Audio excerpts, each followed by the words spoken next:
Have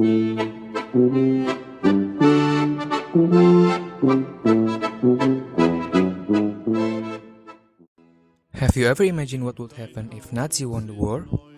Are women still under patriarchy? Are the Jews still under persecution? Will the world be won under the ideology of Nazism? According to Wolfenstein II, this is what happened. Wolfenstein II: The New Colossus is a continuation of the previous series and takes place in the Nazi-occupied United States, 5 months after the events of its first game, Wolfenstein: The New Order. Just after Blazkowicz, our main protagonist defeats the main enemy and cause him to go into a coma for 5 months. After he gained consciousness, he assembled and unified an army of rebels from various circles, ethnicities, races in America to create the Second American Revolution. World War II is one of the greatest historical events of the 20th century. This war is still being discussed in various forums on history and culture. World War II and the Nazi Party were inseparable because the party was in power in Germany when the country began the invasion, which in turn led to war. The effects of World War II and Adolf Hitler's regime are still influential today, including in shaping Germany's identity. Women in the Nazi regime were subject to a doctrine that promoted the exclusion of women from political life in Germany. This policy was evident in part from the Nazi Party's decision not to accept women as members of the party's executive committees. Nazi doctrine exalted the role of German men. Meanwhile, the role of women is limited by policies that bind them only to the roles of mother and wife and exclude them from all positions of public responsibility, especially in the political and academics field. The emancipation of women that was restricted during the Nazi era is an interesting thing to study because the theme of feminism was still current and gender equality in Nazi organizations rarely received attention in historical lessons. Among the many media that used the Nazis and World War II as themes, the video game Wolfenstein II is interesting and important to discuss because this game uses an alternative perspective of historical storytelling, namely, assuming that World War II was won by Germany and presents women as major antagonists in the game. This research aims to show that the depiction of Nazi in Wolfenstein II, more specifically, it shows the depiction of Nazi female members in this game that tends to give a gender equality message. This is interesting given the Nazi ideology that placed the position of women in the military and government at lower level.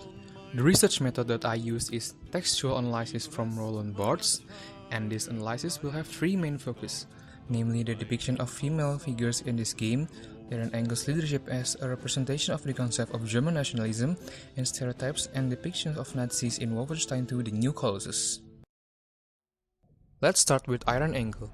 Obergruppenführer or General Irene Engel is the main antagonist in Wolfenstein II: The New Colossus. In this game, Irene Engel is a prominent figure in the Bund Deutscher Mädel, or German Girl Leagues, a woman wings of the Nazi Party. With unwavering loyalty to the Nazi Party, she quickly rose to a higher military position.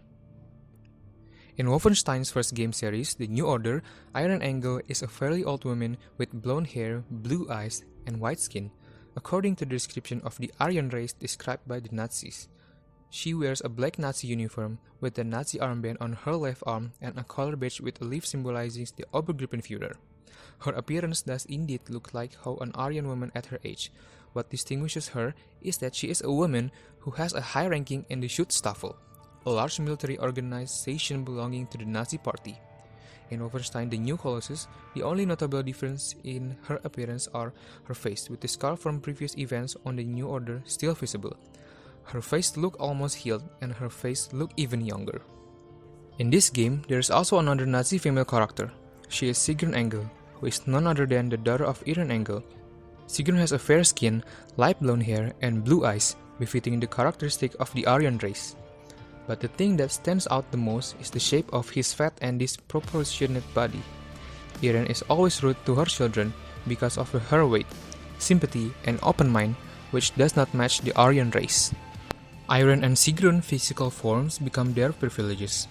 Irene's masculine appearance supports her military career in the Nazis. In addition to that, she meets all the criteria of an Aryan woman, which make it possible for her to become an Obergruppenführer. This is an important thing for the Nazis because Obergruppenführer has to frequently appear on media. In other words, she becomes the face of a German woman and the representation of a Nazi woman.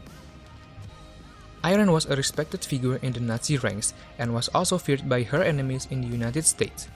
Beauty and sadistic nature become the main weapon in her leadership during the hard time as Obergruppenführer.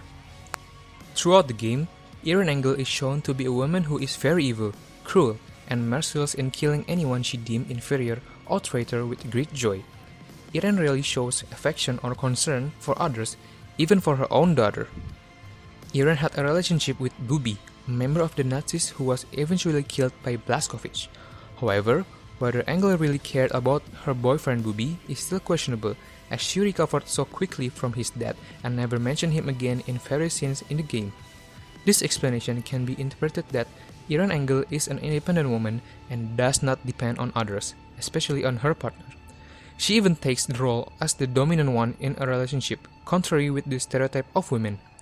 Another example can be seen from the relationship of Sigrun. Her relationship with Grace, the leader of the resistance group in America, and with Bombate, a black member of the resistance. Grace doesn't trust Sigrun because she is the daughter of a Nazi officer and always calls her a Nazi at every opportunity. Enraged, Sigrun slaps Grace and chokes her, ordering her to stop calling her a Nazi. This scene can be interpreted that Sigrun can get up and defend herself against the injustice that happened to her after all this time being labeled a Nazi, while she has chosen to fight alongside the resistance. After the incident, Grace showed respect for Sigrun. In this scene, Sigrun also tells Bombate that she loves him, but she knows that Bombate doesn't like her and only uses her for his satisfaction. Sigrun said that she would not cry anymore and would continue her life. This scene can be interpreted as Sigrun's process of becoming a more independent and stronger woman.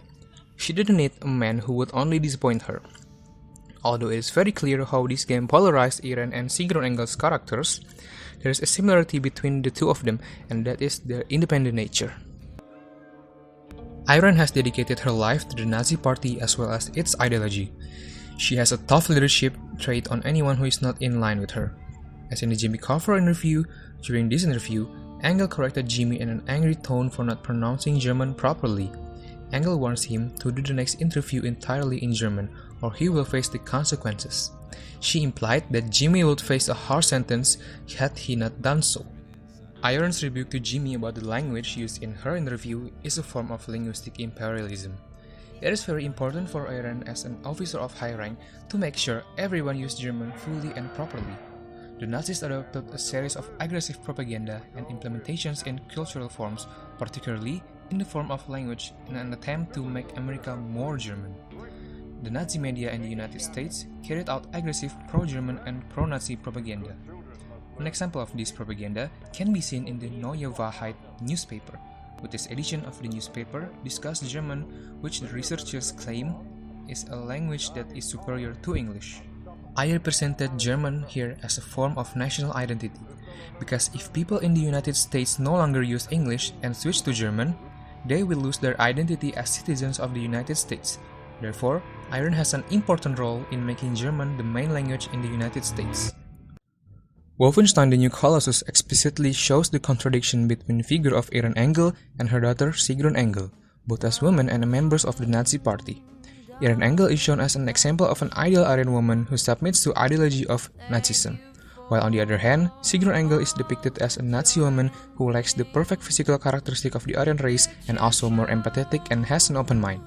Even so, there is one thing in common between the two of them, namely their independent nature. The analysis of the two female Nazi figures in this game shows the tendency of game makers to portray female Nazi character as more liberal figure. The alternative historical narrative in this game is then adjusted by Machinegame as the developer of Wolfenstein to current situation so that it can include elements of gender equality in story that is displayed.